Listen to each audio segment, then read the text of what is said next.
जय हिंद। स्वागत है आप सभी का अपने यूट्यूब परिवार बीए सेमेस्टर वाला में। दीनदयाल उपाध्याय गोरखपुर विश्वविद्यालय और उससे संबंधित सभी कॉलेज में 30 तारीख को यानी 30 दिसंबर 2025 को आपका एग्जाम होने वाला है। बीए फर्स्ट सेमेस्टर में सोशियोलॉजी का पेपर का नाम है introduction to basic concepts of sociology. ठीक है, पेपर कोड है SOC 101F। यह जो क्लास है Raja Mahendra Pratap Singh university, Maa Kunwar university Saharanpur, Maharaja Suhel Dev university, doctor Bhimrao Ambedkar university, Uttar Pradesh में जितने भी यूनिवर्सिटी है जहां भी आपके बीए फर्स्ट सेमेस्टर सोशोलॉजी में introduction to basic concept of sociology पढ़ाया जा रहा है, सभी बच्चे इस क्लास को अटेंड करेंगे। ठीक है, तो आज के इस क्लास में क्या है, तो पिछले 3 वर्षों का क्वेश्चन पेपर आपको इसमें मिलने वाला है। चले क्लास को स्टार्ट करते हैं। क्लास स्टार्ट करने से पहले मैं आपको कुछ इंपॉर्टेंट चीज़ें बता दूं। जो आपका सेकंड सेमेस्टर का एग्ज़ाम है वो अप्रैल मई में शुरू हो जाएगा। तो सेकंड सेमेस्टर में थर्ड सेमेस्टर, फोर्थ, फिफ्थ और सिक्स सेमेस्टर में भी मैं आपको प्रीवियस ईयर के क्वेश्चन पेपर प्रोवाइड करा दूंगा। आपको चिंता करने की कोई आवश्यकता नहीं है, बीए सेमेस्टर वाला आपके साथ है। ठीक है ना। अच्छा, तो अब क्या करना है, एग्ज़ाम के बाद आप लोग अपना क्वेश्चन पेपर भेज दीजिएगा ताकि मैं आप लोगों के लिए आंसर की प्रोवाइड करा सकूँ और नेक्स्ट ईयर बच्चों के लिए हेल्प हो सके। ठीक है ना। 7607574584 ये मेरा व्हाट्सअप नंबर है। सभी बच्चे इसको सेव कर लेंगे। टेलीग्राम ग्रुप का लिंक मोस्टली सभी लोग ज्वाइन कर लीजिएगा, क्योंकि टेलीग्राम ग्रुप में ही आपके PDF नोट्स और जो सारी क्लासेस होती हैं और जो यूनिवर्सिटी से संबंधित जो इन्फॉर्मेशन होता है वो भी मैं आपको टेलीग्राम ग्रुप में अपडेट कर देता हूँ। ठीक है, तो मोस्टली सभी लोग टेलीग्राम ग्रुप ज्वाइन कर लीजिएगा। ठीक है, चलिए, किसी भी क्वेश्चन में कोई डाउट होगा तो भी आप हमें स्क्रीनशॉट लेकर इस व्हाट्सएप पर सेंड कर सकते हैं और अपना डाउट क्लियर कर सकते हैं। ठीक है ना। चलिए क्लास को स्टार्ट करते हैं। एक लाइक जरूर कर देंगे, हाइप जरूर दे दीजिएगा क्लास को। ठीक है ना। इसमें पहला क्वेश्चन देखें, पूछा गया है सामाजिक संबंधों का मुख्य उद्देश्य क्या है। जो समाज में संबंध है इसका मुख्य उद्देश्य क्या होता है, तो संबंध बनाने और सामाजिक आवश्यकताओं को पूरा करने के लिए। सी ऑप्शन राइट है क्वेश्चन नंबर पहले का। और मैं बता दूं, अपने मोबाइल का ब्राइटनेस थोड़ा बढ़ा लेंगे और वीडियो की क्वालिटी थोड़ा अच्छा कर लीजिएगा। ठीक है ना। चले, दूसरा नंबर क्वेश्चन है कि सामाजिक संबंध के निर्माण में केंद्रीय तत्व हैं। सामाजिक संबंध के निर्माण में जो केंद्रीय तत्व होते हैं वो पारस्परिक मान्यता और जागरूकता होते हैं। ठीक है ना। ऑप्शन नंबर सी राइट है क्वेश्चन नंबर दूसरे का। क्लियर हो गया। चले, क्वेश्चन नंबर 3 देखें, पूछा गया है किस प्रकार के सामाजिक संबंध को पारिवारिक संबंध या नातेदारी द्वारा परिभाषित किया जाता है। तो प्राथमिक संबंध के द्वारा। ठीक है ना। सामाजिक संबंध को पारिवारिक संबंध या नातेदारी द्वारा परिभाषित किया जाता है। ये ऑप्शन आपका करेक्ट हो जाएगा। अगला क्वेश्चन 4 नंबर पूछा गया है औपचारिक समझौते पर आधारित संबंध जैसे नियोक्ता एवं कर्मचारी जाने जाते हैं, तो यह द्वितीयक संबंध के रूप में जाने जाते हैं। बी ऑप्शन आपका करेक्ट हो जाएगा। चलिए, क्वेश्चन नंबर 5 पूछा गया है। देखिए 5 नंबर क्वेश्चन है, वह अवधारणा शब्द। ठीक है, वह अवधारणा या फिर वह शब्द जो समाज में लोगों को एकजुट करने वाले साझा मूल्यों, विश्वासों और मानदंडों का वर्णन करता है, तो वह संस्कृति करती है, कल्चर करता है। ए ऑप्शन राइट है क्वेश्चन नंबर 5 का। ठीक है, क्लियर हो गया। क्वेश्चन नंबर 6 देखें, पूछा गया है परिवार, क्रीड़ा समूह और पड़ोस उदाहरण हैं। किसके उदाहरण हैं, तो प्राथमिक समूह के उदाहरण हैं। बी ऑप्शन आपका करेक्ट हो जाएगा। नेक्स्ट क्वेश्चन 7 नंबर पूछा गया है मेरे पास राजा महेंद्र प्रताप सिंह विश्वविद्यालय का भी क्वेश्चन पेपर है। अगर मुझे टाइम मिलेगा तो मैं कल आप लोगों के लिए प्रोवाइड करा दूंगा। ठीक है, बाकी मैं क्लास जरूर लाऊंगा। 2024 वाला क्वेश्चन और 2022 वाला क्वेश्चन मुझसे इसमें छूट गया है, मैं आपको प्रोवाइड करा दूंगा, आपको चिंता नहीं करना है। ठीक है ना। चलिए, 7 नंबर क्वेश्चन क्या है, राजनैतिक दल और व्यापारिक संघ उदाहरण हैं। किसके उदाहरण हैं, तो द्वितीयक समूह के उदाहरण हैं। क्या कह रहा है, राजनीतिक दल और जो व्यापारिक संघ है किसके उदाहरण हैं, ये द्वितीयक समूह के उदाहरण है। बी ऑप्शन आपका करेक्ट हो जाएगा। नेक्स्ट क्वेश्चन इसमें पूछा गया है प्राथमिक समूह से मेरा आशय उनसे है जिनमें घनिष्ठ आमने सामने के संबंध एवं सहयोग की प्रमुख विशेषताएं हैं। उपरोक्त कथन संबंधित है। ये स्टेटमेंट चार्ल्स कूले ने दिया था। ठीक है, इन्होंने कहा था प्राथमिक समूह से मेरा आशय उनसे है जिनमें घनिष्ठ संबंध जो होते हैं, आमने सामने के संबंध एवं सहयोग की प्रमुख विशेषताएं होती हैं। बी ऑप्शन राइट हो जाएगा क्वेश्चन नंबर 8 का। ठीक है, चलिए क्वेश्चन नंबर 9 आपसे पूछा गया है किसी विशेष उद्देश्य या समिति संख्या के उद्देश्यों के लिए एकत्रित या फिर एकजुट हुए लोगों को कहते हैं, तो समिति या संघ कहा जाता है। बी ऑप्शन आपका करेक्ट है। नेक्स्ट क्वेश्चन देखें, 10 नंबर पूछा गया है, एक अस्थायी सामाजिक समूह जो लक्ष्यों या उद्देश्यों की संपूर्णता के लिए होता है जाना जाता है, तो समुदाय के रूप में जाना जाता है। सी ऑप्शन राइट है क्वेश्चन नंबर 10 का।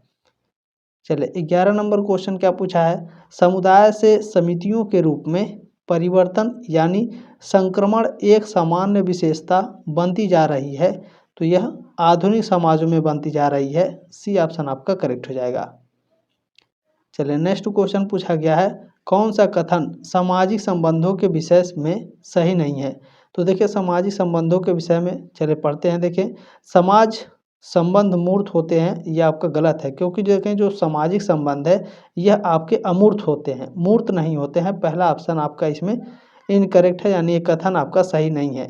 देखें सामाजिक जो संबंध होते हैं वो अमूर्त होते हैं, सामाजिक संबंध बदलते रहते हैं और सामाजिक संबंध सहयोगात्मक एवं असहयोगात्मक दोनों होते हैं। ठीक है ना, ये तीनों करेक्ट है, पहला आपका इनकरेक्ट है। ठीक है ना। चले नेक्स्ट क्वेश्चन पूछा गया है, सामाजिक संबंधों के लिए अनिवार्यताएं हैं। सामाजिक संबंधों के लिए क्या अनिवार्य है, दो या अधिक व्यक्ति उनमें संपर्क एवं संचार हो, अर्थपूर्ण अंतःक्रियाएं हो, ये सभी। डी ऑप्शन राइट हो जाएगा क्वेश्चन नंबर 13 का। अगला क्वेश्चन देखें, पूछा गया है, निम्नलिखित में से कौन सा संस्कृति का घटक नहीं है। संस्कृति का घटक कौन नहीं है, देखिए प्रौद्योगिकी, विश्वास और भाषा। ठीक है ना, टेक्नोलॉजी, बिलीफ्स और लैंग्वेज, ये तीनों आपके संस्कृति की विशेषताएं हैं। क्लाइमेट जो जलवायु है ये आपके संस्कृति का घटक नहीं है। ठीक है, इसमें डी ऑप्शन आपका करेक्ट है। प्रौद्योगिकी, विश्वास और भाषा क्या है, संस्कृति के घटक हैं। ठीक है ना, क्लियर हो गया। चलें, जलवायु घटक नहीं है तो डी ऑप्शन आपका राइट हो जाएगा। कौन सा समाजशास्त्री समाजशास्त्र के औपचारिक संप्रदाय से संबंध नहीं है, कौन नहीं है इसमें। देखिए जॉर्ज सिमेल है, इस्माल भी हैं और मैक्स वेबर, ये तीनों क्या हैं, ये तीनों औपचारिक संप्रदाय से संबंधित है। किसके औपचारिक संप्रदाय, तो समाजशास्त्र के औपचारिक संप्रदाय से संबंधित हैं। पर टालकाट पार्सन्स, ठीक है, ये आपके संबंधित नहीं है, तो डी ऑप्शन आपका करेक्ट है। नेक्स्ट क्वेश्चन है, इस संप्रदाय के अनुसार समाजशास्त्र एक सामाजिक विज्ञान है जिसका अध्ययन क्षेत्र विशिष्ट रूप से परिभाषित है, तो यह औपचारिक संप्रदाय है। ठीक है, ए ऑप्शन राइट हो जाएगा क्वेश्चन नंबर 16 का। नेक्स्ट क्वेश्चन देखें, पूछा गया है, एक मान्य संरचना के अंतर्गत परस्पर अंतःक्रिया करने वाले व्यक्तियों के संग्रह को कहा जाता है, क्या कहा जाता है, सामाजिक समूह कहा जाता है। ए ऑप्शन राइट है क्वेश्चन नंबर 17 का। नेक्स्ट क्वेश्चन देखेंगे, 18 नंबर क्या पूछा गया है, सामाजिक जीवन की एक मूलभूत प्रक्रिया जो अंतःक्रिया के एक ऐसे स्वरूप में है जिसमें व्यक्ति एवं समूह सामान्य लक्ष्यों की प्राप्ति हेतु अपनी ऊर्जा संकलित करते हैं, किसके लिए, सहयोग के लिए। ठीक है ना, ऑप्शन नंबर ए राइट है क्वेश्चन नंबर 18 का। क्लियर हो गया। चले नेक्स्ट क्वेश्चन देखें, पूछा गया है, द फैमिली पुस्तक लिखी गई, द फैमिली पुस्तक लिखी गई है, किसके द्वारा लिखी गई है, तो W.J. गुडे के द्वारा द फैमिली पुस्तक लिखी गई है। प्रकाशन कब हुआ था, 1964 में। ठीक है ना, 1964 में इसका प्रकाशन हुआ था। अगला क्वेश्चन देखेंगे, चले 20 नंबर क्वेश्चन है, ए साइंटिफिक थ्योरी ऑफ कल्चर पुस्तक किसने लिखी है। इस पुस्तक को लिखा है मैलिनोव्स्की ने। ठीक है, प्रकाशन वर्ष पूछता है तो ध्यान रखिएगा 1944 में मरणोपरांत ये प्रकाशित हुआ था। ठीक है ना, मैलिनोव्स्की की मृत्यु के बाद ए साइंटिफिक थ्योरी ऑफ कल्चर पुस्तक प्रकाशित हुई थी 1944 में। चले नेक्स्ट क्वेश्चन क्या पूछा गया है, वर्ग व्यवस्था पर आधारित स्तरीकरण किस समाज की विशेषता है, तो यह आधुनिक समाज की विशेषता है। जब भी वर्ग व्यवस्था पर आधारित स्तरीकरण समाज की विशेषता पूछेगा तो ध्यान रखिएगा यह मॉडर्न सोसाइटी की बात कर रहा है। ठीक है ना, डी ऑप्शन राइट है क्वेश्चन नंबर 21 का। चलिए 22 नंबर क्वेश्चन क्या है, निम्नांकित में से कौन एक सामाजिक स्तरीकरण का सामाजिक सांस्कृतिक आधार नहीं है। प्रजाति, राजनीतिक शक्ति और संपत्ति, ठीक है ना, प्रॉपर्टी, पॉलिटिकल पावर और रेस, ये तीनों आपके सामाजिक स्तरीकरण का सामाजिक सांस्कृतिक आधार है। लेकिन व्यक्तिगत योग्यता जो है, इंडिविजुअल एबिलिटी जो है ये आपके सामाजिक स्तरीकरण का सामाजिक सांस्कृतिक आधार नहीं है बाबू। तो सी ऑप्शन राइट है क्वेश्चन नंबर 22 का। चलिए क्वेश्चन नंबर 23 देखें क्या पूछा गया है। संदर्भ समूह मोस्ट इंपॉर्टेंट क्वेश्चन है। संदर्भ समूह की अवधारणा R.K. मार्टन ने दी है। ऑप्शन नंबर बी करेक्ट है क्वेश्चन नंबर 23 का। चलिए नेक्स्ट क्वेश्चन क्या पूछा गया है। द लिटिल कम्युनिटी नामक पुस्तक किसने लिखी है। इस पुस्तक को लिखा है रॉबर्ट रेडफील्ड ने। किसने लिखा है। रॉबर्ट रेडफील्ड ने द लिटिल कम्युनिटी नामक पुस्तक को लिखा है। बी ऑप्शन राइट है क्वेश्चन नंबर 24 का। चलिए क्वेश्चन नंबर 25 देखें क्या पूछा गया है। The history of human marriage के लेखक हैं। इस पुस्तक को किसने लिखा बताइए। The history of human marriage इस पुस्तक को लिखा है वेस्टर मार्क ने। ऑप्शन नंबर बी राइट है क्वेश्चन नंबर 25 का। ठीक है, देखिए थोड़ा सा ये PDF ठीक से दिख नहीं रहा होगा, ठीक है ना, अजीब तरीके से दिख रहा है, लेकिन चिंता करने की कोई आवश्यकता नहीं है। ध्यान से देखेंगे, वीडियो की क्वालिटी बढ़ा लेंगे, ठीक है ना। चलिए 26 नंबर क्वेश्चन क्या है। लोकाचार व्यक्तिक होते हैं जब। लोकाचार क्या है। व्यक्तिक होते हैं जबकि जनरीतियाँ जो जनरीतियाँ की प्रकृति है ये सामूहिक होती हैं। यह कथन किसने दिया है। अच्छा, ये स्टेटमेंट किसने दिया था, किसने कहा था कि लोकाचार व्यक्तिक होते हैं जबकि जनरीतियाँ जो होती हैं प्राकृतिक सामूहिक होती हैं। ये समनर ने कहा था। बी ऑप्शन राइट है क्वेश्चन नंबर 26 का। 27 नंबर क्वेश्चन क्या है। किसने भूमिका प्रतिमान या समुच्चय की अवधारणा को विकसित किया। क्या कह रहा है। भूमिका प्रतिमान या फिर समुच्चय की अवधारणा को किसने विकसित किया है। R.K. मार्टन ने विकसित किया है। ठीक है, बी ऑप्शन आपका राइट है क्वेश्चन नंबर 27 का। चाहे तो आप इसका स्क्रीनशॉट भी ले सकते हैं। ठीक है, चले नेक्स्ट क्वेश्चन क्या है। 28 नंबर है कि निम्नलिखित में से किसे अर्जित परिस्थिति का सही उदाहरण कहा जाएगा। अर्जित परिस्थिति का सही उदाहरण क्या है। तो विवाहित आपका अर्जित परिस्थिति का बिल्कुल करेक्ट उदाहरण है। डी ऑप्शन राइट है क्वेश्चन नंबर 28 का। ठीक है, चले नेक्स्ट क्या है। 29 नंबर क्वेश्चन पूछा गया है। ये स्टेटमेंट किसने दिया है कि परिस्थिति की सबसे सरल परिभाषा है कि परिस्थिति वह पद है जो समूह में व्यक्ति के स्थान का प्रतिनिधित्व करता है। तो आगबर्न एवं निमकाब का ये स्टेटमेंट है। ये ऑप्शन राइट है क्वेश्चन नंबर 29 का। ठीक है ना। अच्छा, ये क्लियर हो गया ना। अच्छा, एक और मैं बता दे रहा हूँ। आगबर्न तथा निमकाब के अनुसार परिस्थिति की सबसे सरल परिभाषा यह है कि समूह में व्यक्ति के पद का प्रतिनिधित्व करती है। ठीक है ना, एक ये इनका स्टेटमेंट है। इलियट एवं मैरिल के अनुसार क्या है। इलियट जी का कहना है कि परिस्थिति व्यक्ति का वह पद है जो किसी समूह में अपने लिंग, आयु, परिवार, वर्ग, व्यवसाय, विवाह अथवा प्रयासों आदि के कारण प्राप्त करता है। और राल्फ लिंटन ने क्या कहा था इसको लेकर के।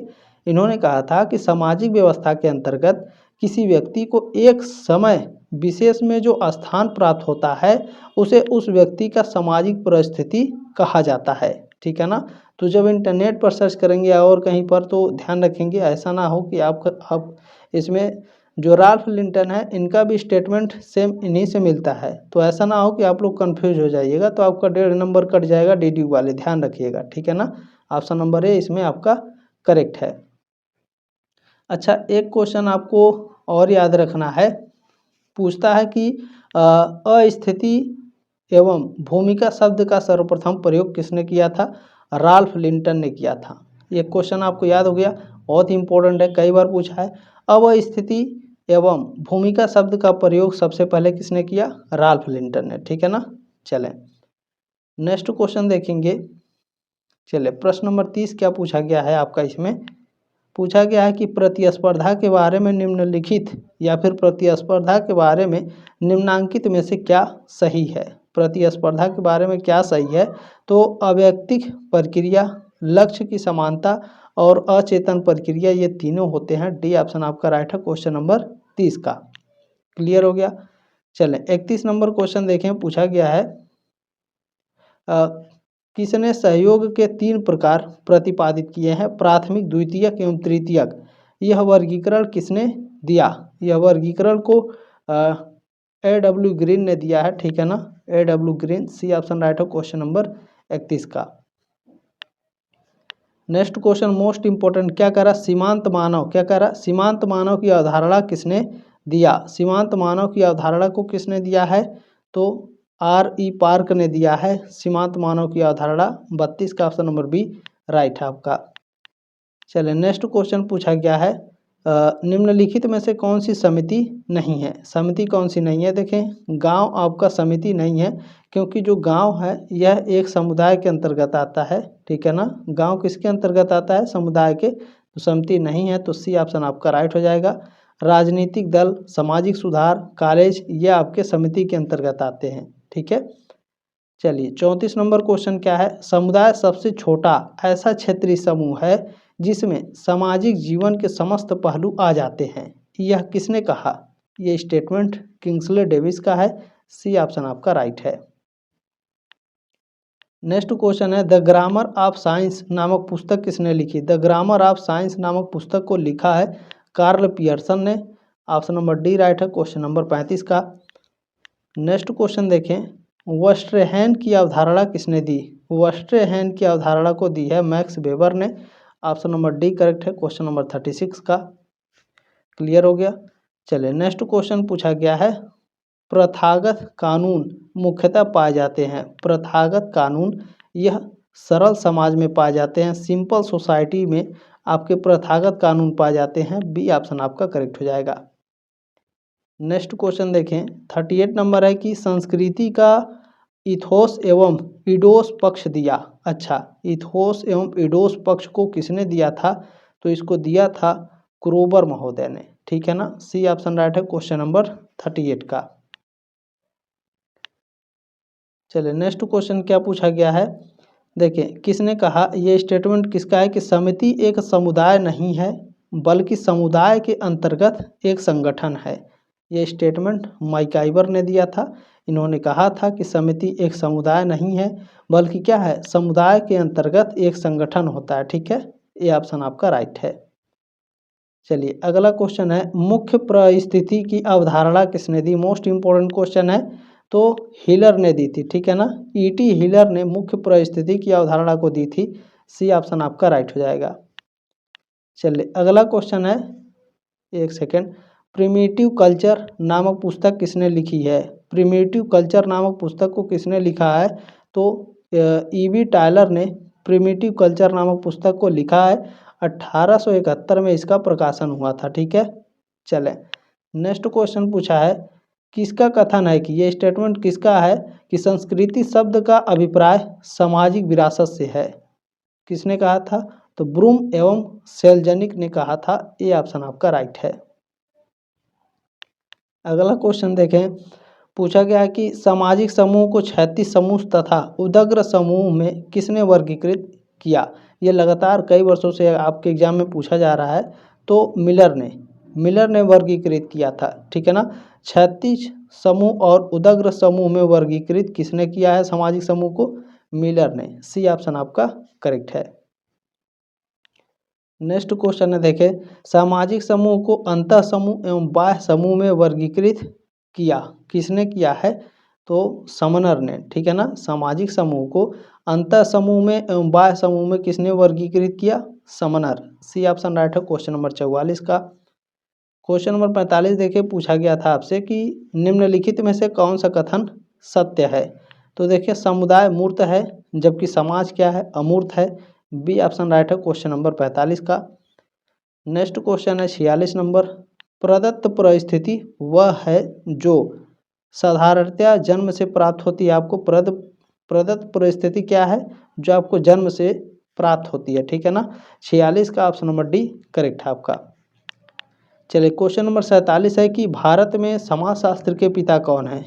तो भारत में समाजशास्त्र के पिता जेएस घुरियो को कहा जाता है। सी ऑप्शन राइट है क्वेश्चन नंबर 47 का। क्वेश्चन नंबर 48 पूछा है कि निम्नांकित में से किसने परिवार एवं नातेदारी पर भारत में अध्ययन किए हैं? तो KM कपाड़िया ने किया है और इरावती कर्वे ने भी किया है, ठीक है ना।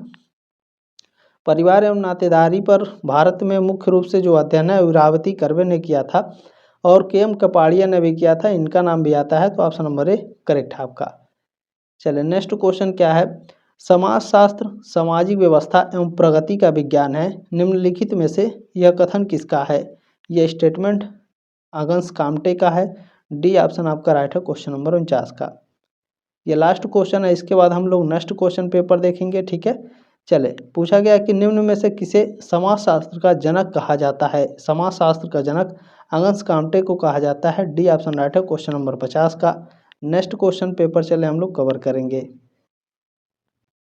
इसमें पहला क्वेश्चन आपसे पूछा गया है, किनशिप ऑर्गेनाइजेशन इन इंडिया। इस पुस्तक को किसने लिखा है? इरावती कर्वे ने किनशिप ऑर्गेनाइजेशन इन इंडिया पुस्तक को लिखा है। सी ऑप्शन राइट है क्वेश्चन नंबर पहले का। दूसरा क्वेश्चन है, निम्नलिखित में से कौन सा कथन सही है? तो देखें, हम समितियों के सदस्य हैं, यह आपका बिल्कुल करेक्ट है। दूसरे का ऑप्शन नंबर बी करेक्ट है। ठीक है ना, हम संस्थाओं के सदस्य नहीं हैं, हम रूढ़ियों के सदस्य हैं, यह भी गलत है। हम परंपराओं के सदस्य हैं, यह भी गलत है। हम समितियों के सदस्य हैं, आपका करेक्ट है। ठीक है ना, चले। नेक्स्ट क्वेश्चन क्या है? 3 नंबर है कि द्वितीयक समूहों को शीत जगत का नाम किसने दिया है? बहुत बच्चे चार्ल्स कूले कहते हैं, तो आपका मैं डाउट क्लियर कर दूं, आप लोग सीरीज खरीद करके पढ़ते हैं तो उसमें आपके जो आंसर हैं बहुत सारे गलत होते हैं। इस चीज़ को आप लोग समझ लीजिए। अगर आप OMR शीट पर गोला चार्ल्स कूले लगाएंगे तो आपका नंबर कट जाएगा, मेरी जिम्मेदारी नहीं है। ठीक है ना, तो देखिए मैं आपको बता रहा हूँ, द्वितीयक समूह और प्राथमिक समूह क्या है? द्वितीयक समूह और प्राथमिक समूह। द्वितीयक समूह और प्राथमिक समूह की जो अवधारणा है वो चार्ल्स कूले ने दिया था। ठीक है ना, और द्वितीयक समूह को शीत जगत का जो नाम दिया था वो लैंडिस महोदय ने दिया था। ठीक है ना, ऑप्शन नंबर बी करेक्ट है क्वेश्चन नंबर तीसरे का। चले, बुक में से भी आप लोग पढ़ा कीजिए।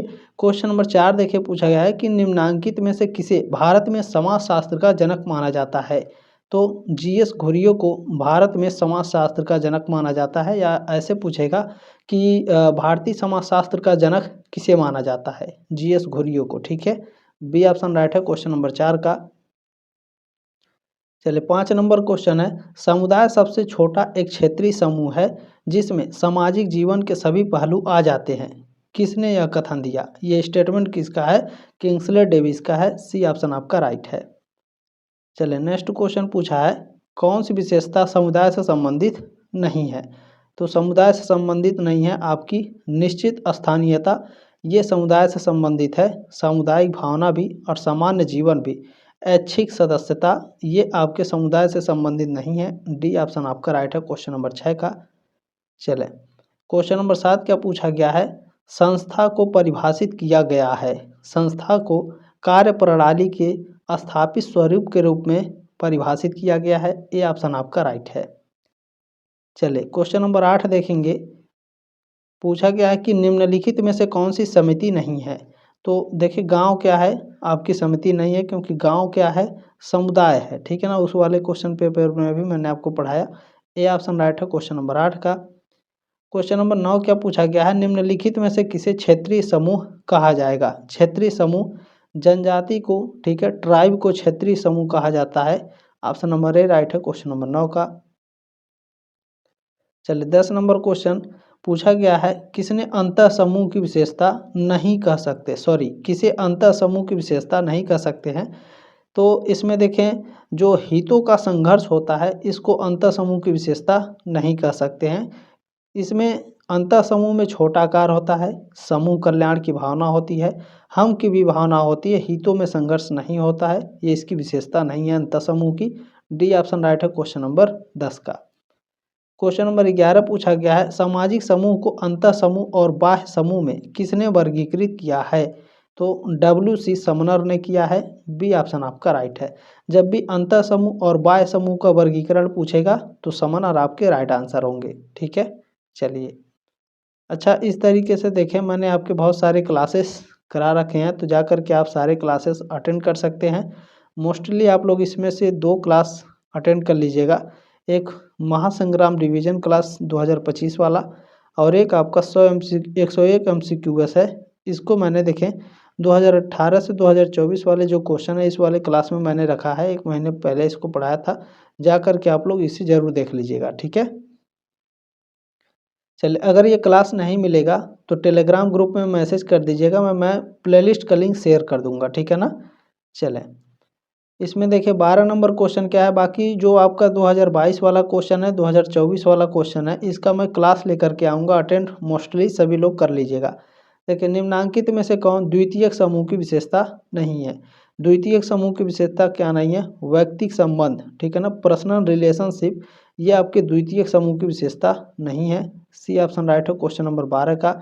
द्वितीयक समूह की विशेषता क्या है? योजनाबद्ध रूप से निर्माण होता है, बड़ा आकार होता है, अप्रत्यक्ष संबंध होता है, ठीक है ना।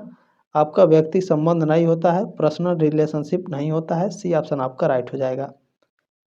चलिए नेक्स्ट क्वेश्चन है, 13 नंबर पूछा गया है, रॉबर्ट ब्रीफाल्ट के अनुसार परिवार का प्रारंभिक स्वरूप था। तो प्रारंभिक स्वरूप इसका मातृसत्तात्मक परिवार था। रॉबर्ट ब्रीफाल्ट के अनुसार परिवार का जो प्रारंभिक स्वरूप था कैसा था? मातृसत्तात्मक। बी ऑप्शन राइट है क्वेश्चन नंबर 13 का। नेक्स्ट क्वेश्चन है कि पिता के भाई की पत्नी निम्न में से किसका एक उदाहरण है? तो पिता के भाई की जो पत्नी है यह आपके द्वितीयक समूह या फिर द्वितीयक स्वजन, ठीक है ना, द्वितीयक स्वजन का उदाहरण है। द्वितीयक स्वजन आपके ऑप्शन में नहीं दिया हुआ है, तो डी ऑप्शन आपका इसमें करेक्ट हो जाएगा, ठीक है ना। क्या?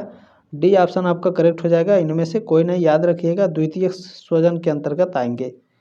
नेक्स्ट क्वेश्चन देखेंगे 15 नंबर पूछा गया है कि निम्नलिखित में से किसे द्वितीयक नातेदारी नहीं कहा जाएगा? द्वितीयक नातेदारी, साले की पत्नी को आप द्वितीयक नातेदारी नहीं कह सकते हैं, ये ऑप्शन आपका राइट है। बहन का पति, भाई की पत्नी, पत्नी का भाई, इसको आप द्वितीयक नातेदारी कह सकते हैं, साले की पत्नी को नहीं कह सकते हैं, ठीक है। 15 का ये ऑप्शन राइट है। 16 नंबर क्वेश्चन है किनशिप एंड मैरिज, ठीक है ना। एक पुस्तक क्या है? Kinship organisation in India, Irawati Karve ने लिखा है। किनशिप एंड मैरिज पुस्तक को किसने लिखा है? रॉबिन फॉक्स ने लिखा है। कब इसका प्रकाशन हुआ था? 1967 में, ठीक है। क्लियर हो गया। चले नेक्स्ट क्वेश्चन देखेंगे, 17 नंबर है कि निम्नांकित में से विवाह का उद्देश्य क्या है? विवाह का उद्देश्य होता है बच्चों के जन्म को वैध बनाना, परिवार की स्थापना करना और यौन संतुष्टि की स्थापना की पूर्ति। डी ऑप्शन आपका राइट है। चलिए नेक्स्ट क्वेश्चन पूछा गया है, निम्नांकित में से विवाह है, विवाह क्या है? विवाह एक संस्था है, ठीक है ना, इंस्टीट्यूशन है। सी ऑप्शन राइट है क्वेश्चन नंबर 18 का।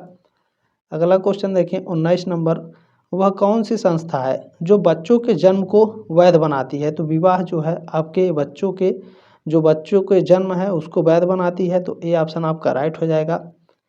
वैध यानी लीगल, ठीक है ना।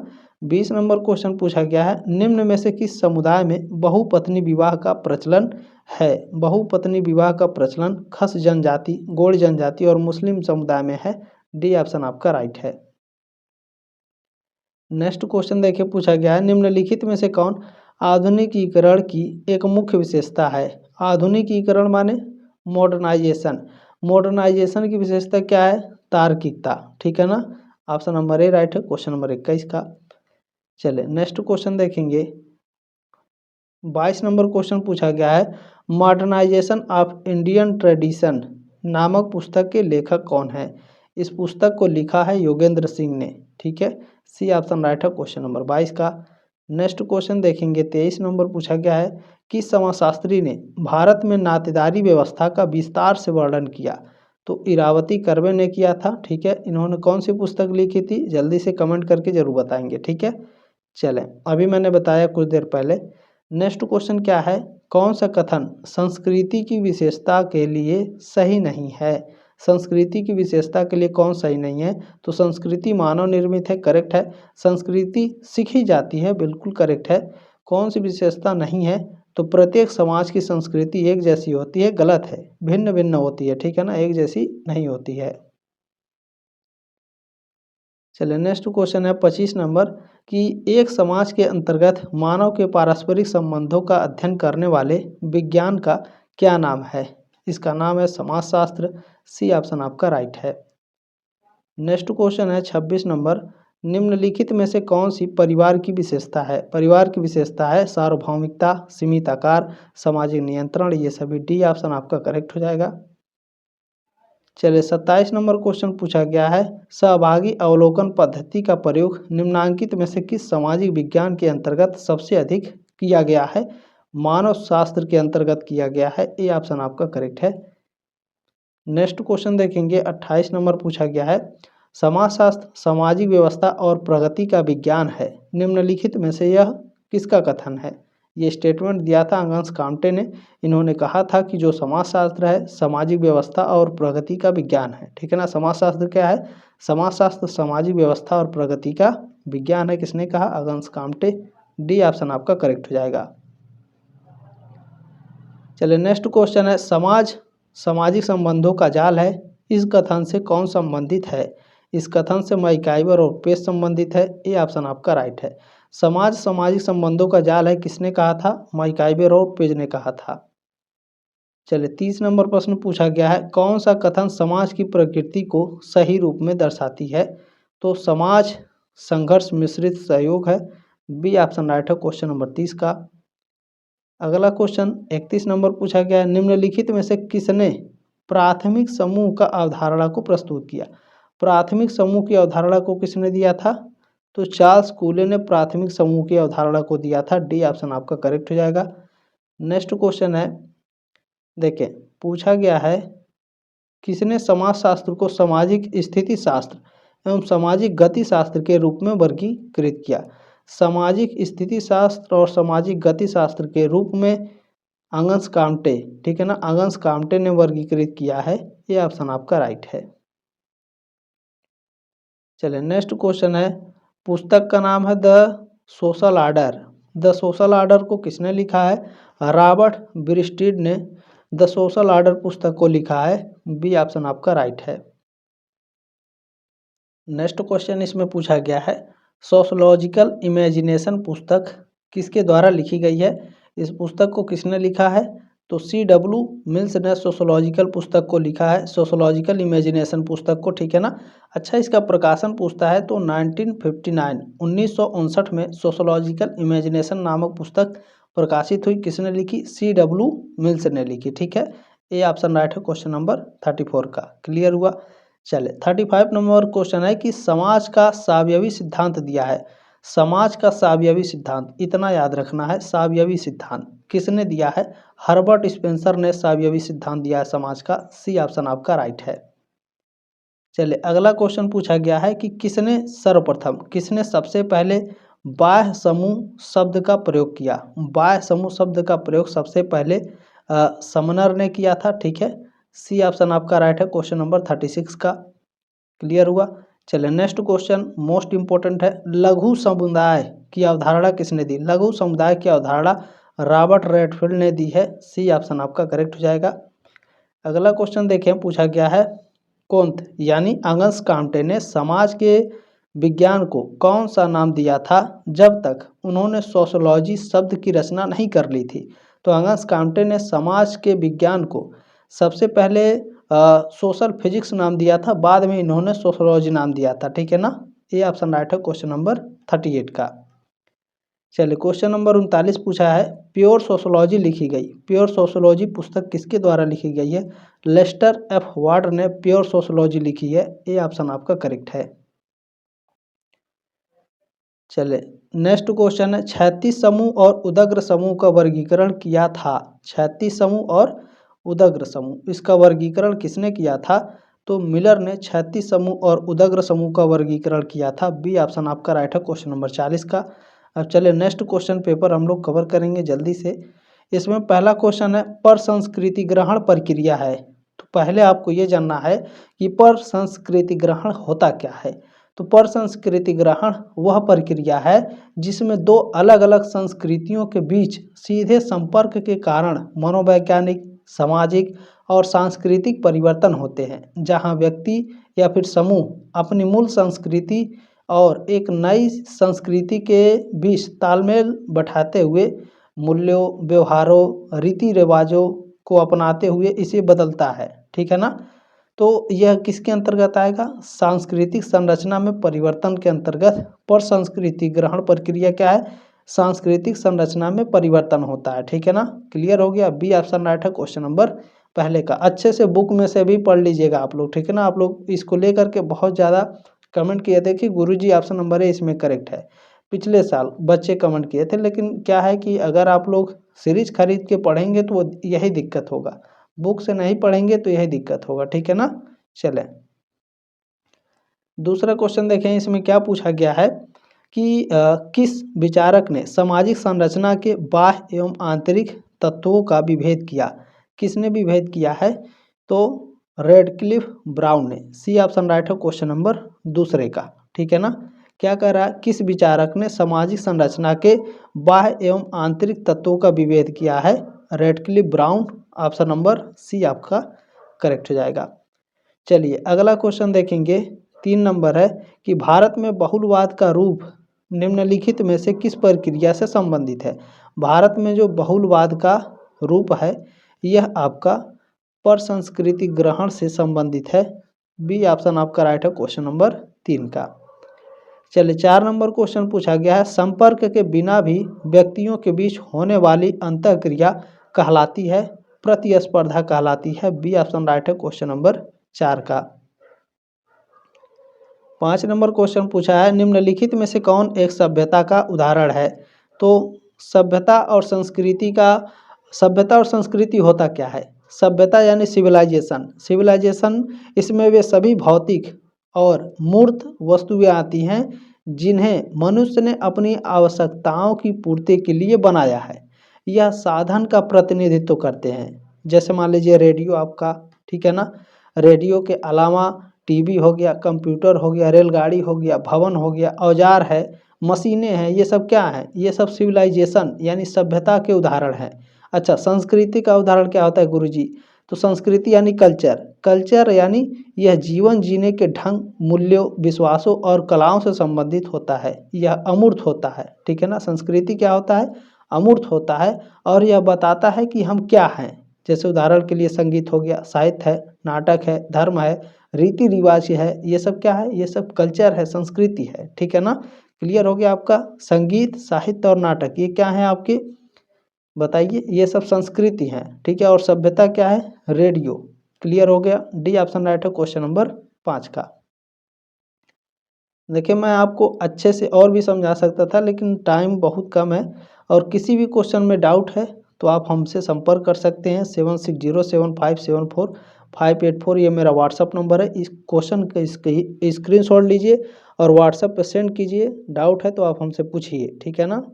चले मैं सबके जवाब देता हूँ। एक दिन में 2-2 3-300 बच्चे मैसेज करते हैं, सबके जवाब मैं देता हूँ। देखिए पूछा गया है कि 7वीं करण में निहित है। 7वीं करण में क्या निहित होता है, तो 7वीं करण में सांस्कृतिक भिन्नताओं की समाप्ति, ठीक है ना। 7वीं करण में क्या निहित है, 7वीं करण में सांस्कृतिक भिन्नताओं की समाप्ति निहित होती है। डी ऑप्शन राइट है क्वेश्चन नंबर 6 का। 7 नंबर क्वेश्चन क्या पूछा गया है, लेविस कोजर ने सामाजिक संघर्ष के किस पहलू को प्रस्तुत किया, तो इन्होंने प्रकार्यात्मक पक्ष पर जोर दिया था, ठीक है ना। सी ऑप्शन राइट है क्वेश्चन नंबर 7 का।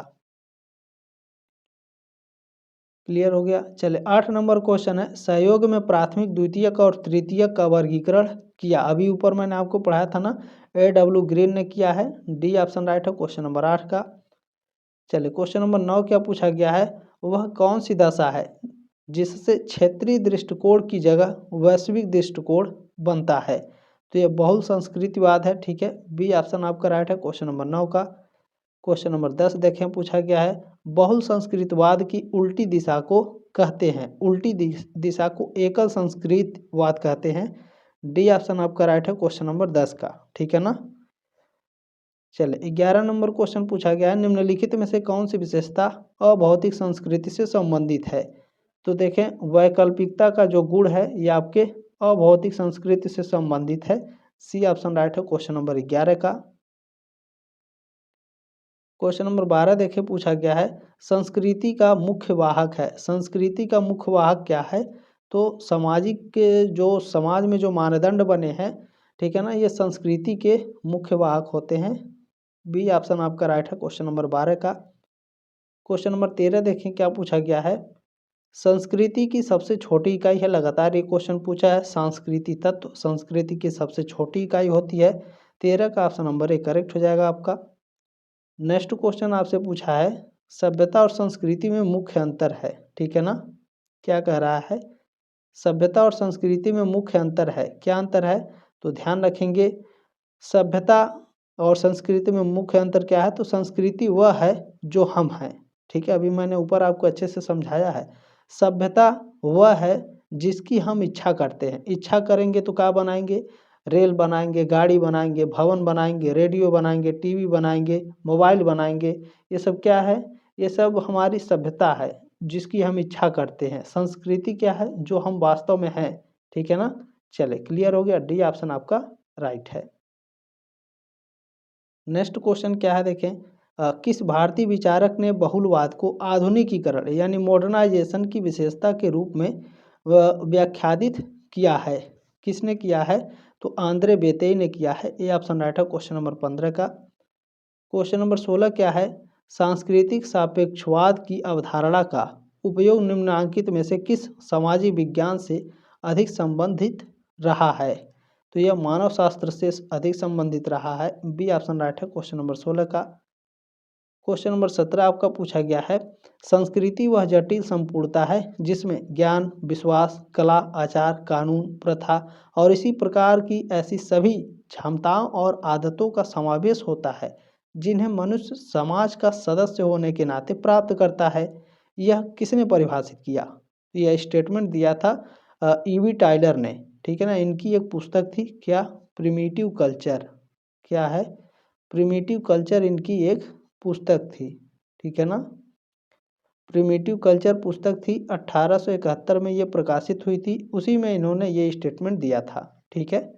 चलें नेक्स्ट क्वेश्चन है कि सामाजिक गतिशीलता किस तरह से समाजों की एक प्रमुख विशेषता है, तो औद्योगिक इंडस्ट्रियल, ठीक है ना। क्या कह रहा है, सामाजिक गतिशीलता किस तरह के समाजों की एक प्रमुख विशेषता है, तो औद्योगिक की प्रमुख विशेषता है। बी ऑप्शन आपका राइट है। अगला क्वेश्चन देखेंगे 19 नंबर है वर्ग व्यवस्था पर आधारित स्तरीकरण, क्या कह रहा है, वर्ग व्यवस्था पर आधारित स्तरीकरण किस समाजों की विशेषता है, तो आधुनिक समाज की विशेषता है। बी ऑप्शन आपका करेक्ट है। चलिए क्वेश्चन नंबर 20 क्या पूछा है, जाति एक बंद वर्ग है, यह कथन किसने दिया है, किसने कहा था, तो मजुमदार एवं मदन ने कहा था कि जाति क्या है, एक बंद वर्ग है। सी ऑप्शन आपका राइट है। चलिए नेक्स्ट क्वेश्चन है एक समान संस्कृति पाई जाती है, तो संस्कृति क्षेत्र में ये एक समान संस्कृति पाई जाती है। सी ऑप्शन आपका करेक्ट है। नेक्स्ट क्वेश्चन 22 नंबर पूछा है प्रभु जाति की अवधारणा भारतीय समाज के संदर्भ में किसने दी, प्रभु जाति की अवधारणा किसने दी थी, प्रभु जाति की अवधारणा एम.एन. श्रीनिवास ने दी थी। ए ऑप्शन आपका राइट है। नेक्स्ट क्वेश्चन इसमें पूछा गया है निम्नलिखित में से कौन सी विशेषता जाति व्यवस्था से संबंधित नहीं है, तो जाति व्यवस्था से संबंधित है अंतर्विवाह, संस्तरण यानी हायरार्की, पवित्रता एवं अपवित्रता, ये सभी आपके जाति व्यवस्था से संबंधित है। प्रतिलोम का नियम, ठीक है ना, प्रतिलोम का नियम आपका जाति व्यवस्था से संबंधित नहीं है, तो सी ऑप्शन आपका राइट है क्वेश्चन नंबर 24 का। क्लियर हो गया। चले क्वेश्चन नंबर 25 क्या पूछा गया है, यह किसका कथन है, सभ्यता संस्कृति का पर्यावरण है, यह किसने कहा था, तो मैकाइवर ने कहा था कि सभ्यता क्या है, संस्कृति का पर्यावरण है। बी ऑप्शन आपका करेक्ट हो जाएगा। अगला क्वेश्चन देखेंगे 26 नंबर है कि जीएस घुरिये ने जाति की कितनी विशेषताओं का उल्लेख किया है, 6 विशेषताओं का, तो डी ऑप्शन आपका राइट हो जाएगा।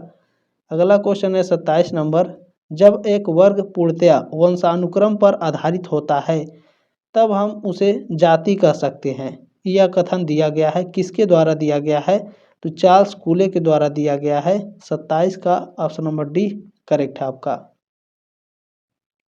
28 नंबर क्वेश्चन है किसने जाति विभाजन का विश्लेषण सूचिता एवं प्रदूषण की धारणा के आधार पर किया, तो लुई ड्यूमा ने, ठीक है ना, लुई ड्यूमा ने जाति के विभाजन का विश्लेषण सूचिता एवं प्रदूषण के आधार पर किया था।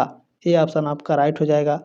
चलिए नेक्स्ट क्वेश्चन है 29 नंबर की सामाजिक संरचना की अवधारणा को व्यवस्थित रूप में सर्वप्रथम प्रस्तुत किया किसने, रेडक्लिफ ब्राउन ने। सी ऑप्शन आपका राइट है। चलिए नेक्स्ट क्वेश्चन पूछा गया है, जाति की उत्पत्ति के धार्मिक सिद्धांत के प्रतिपादक कौन है? जाति की उत्पत्ति के धार्मिक सिद्धांत के प्रतिपादक होकार्ट एवं सेनार्ट हैं। ऑप्शन नंबर डी करेक्ट है आपका।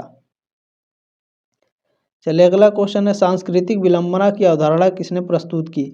सांस्कृतिक विलंबना की अवधारणा किसने दी थी? इतना याद रखना आपको, सांस्कृतिक विलंबना इसकी अवधारणा अकबर ने दी थी। डी ऑप्शन आपका राइट है। चलिए नेक्स्ट क्वेश्चन है 32 नंबर, वर्ग व्यवस्था पर आधारित स्तरीकरण किन समाजों की विशेषता है? आधुनिक समाज की विशेषता है। सी ऑप्शन राइट है क्वेश्चन नंबर 32 का। चलिए नेक्स्ट क्वेश्चन, निम्नांकित में से कौन सा एक तत्व सामाजिक संरचना से संबंधित नहीं है? देखें इसमें सामाजिक आंदोलन आपका सामाजिक संरचना से संबंधित नहीं है। ये ऑप्शन राइट है क्वेश्चन नंबर 33 का। सामाजिक संस्थाएं, सामाजिक मूल्य और सामाजिक अंतरक्रिया ये आपके सामाजिक संरचना से संबंधित होते हैं। सामाजिक आंदोलन नहीं संबंधित है, तो ये ऑप्शन आपका राइट हो जाएगा। अगला क्वेश्चन है कि कौन सामाजिक स्तरीकरण का आधार नहीं है? तो देखिए इसमें संपत्ति, बौद्धिक कुशलता, प्रजाति अभिन्नता ये क्या है, क्या कर रहा है? सामाजिक स्तरीकरण। तो ये सामाजिक स्तरीकरण के ये तीनों भाग हैं। सहयोग, ठीक है ना, कोऑपरेशन, कोऑपरेशन आपके सामाजिक स्तरीकरण का भाग नहीं है। सी ऑप्शन राइट है क्वेश्चन नंबर 34 का, ठीक है ना, 34 का ऑप्शन नंबर सी राइट है। देखिए क्या होता है, इंग्लिश में आपके बनाए जाते हैं पेपर, हिंदी में उसको ट्रांसलेट किए जाते हैं, तो इस वजह से दिक्कतें आती हैं, ध्यान रखना है। ये स्टेटमेंट किसका भैया कि सामाजिक संरचना के प्रत्येक अंग के कुछ निर्धारित प्रकार होते हैं। तो यह रॉबर्ट ब्राउन, ठीक है ना, रॉबर्ट ब्राउन का ये स्टेटमेंट है। इन्होंने कहा था सामाजिक संरचना के प्रत्येक अंग के कुछ निर्धारित प्रकार होते हैं। ये ऑप्शन आपका राइट है। नेक्स्ट क्वेश्चन देखिए क्या है, सामाजिक स्तरीकरण का संबंध किससे है? तो संस्तरित श्रेणियों से है, ठीक है ना, हायरार्कियल कैटेगरी से। बी ऑप्शन आपका करेक्ट हो जाएगा। नेक्स्ट क्वेश्चन क्या है, पूछा गया है किसने परिस्थिति का वर्गीकरण प्रदत्त एवं अर्जित परिस्थिति के रूप में किया? राल्फ लिंटन ने किया है। प्रदत्त एवं अर्जित परिस्थिति के रूप में परिस्थिति का वर्गीकरण किसने किया है? Ralph Linton. बी ऑप्शन आपका करेक्ट हो गया। चले नेक्स्ट क्वेश्चन क्या है, मुख्य परिस्थिति की अवधारणा किसने प्रतिपादित की? तो ईटी हिलर ने मुख्य परिस्थिति की अवधारणा प्रस्तुत की थी। सी ऑप्शन आपका राइट है। चलिए नेक्स्ट क्वेश्चन है कि भौतिक तथा अभौतिक संस्कृति के बीच में भेद को किसने स्पष्ट किया? अकबर महोदय ने भौतिक तथा अभौतिक संस्कृति के बीच में भेद को स्पष्ट किया है। बी ऑप्शन आपका राइट है क्वेश्चन नंबर 39 का, ठीक है ना। चले आप लोगों ने जो प्यार और सपोर्ट दिया है आप सभी का तहे दिल से धन्यवाद। सेकंड सेमेस्टर का एग्ज़ाम अप्रैल मई में स्टार्ट हो जाएगा और सेकेंड सेमेस्टर में अभी मैं आपके लिए प्रीवियस ईयर के क्वेश्चन पेपर लाऊंगा, आपको चिंता नहीं करना है। बीए सेमेस्टर वाला आपके साथ है, ठीक है ना। अच्छा, कल आपको मैं 2022 और 2024 वाला क्वेश्चन मॉडल पेपर के हिसाब से मैं प्रोवाइड कराऊंगा, तो उसे ज़रूर आप लोग देख लीजिएगा, ठीक है। चलें, फोकवेज शब्द का सृजन किया। फोकवेज शब्द का सृजन किसने किया है? तो समनर ने फोकवेज शब्द का सृजन किया है या फिर फोकवेज शब्द का इस्तेमाल किया था, ठीक है। अच्छा, कब किया था? तो 1906 में इन्होंने एक पुस्तक लिखी फोकवेज। पूछता है फोकवेज पुस्तक को किसने लिखा है? समनर ने लिखा है। और फोकवेज शब्द का जो इस्तेमाल किया है वो समनर ने किया है, ठीक है ना। 1906 में लिखे थे इन्होंने फोकवेज पुस्तक को। क्लियर हो गया ना। चले जल्दी मिलेंगे आपका नेक्स्ट क्लास में, तब तक लिए जय हिंद, वंदे मातरम।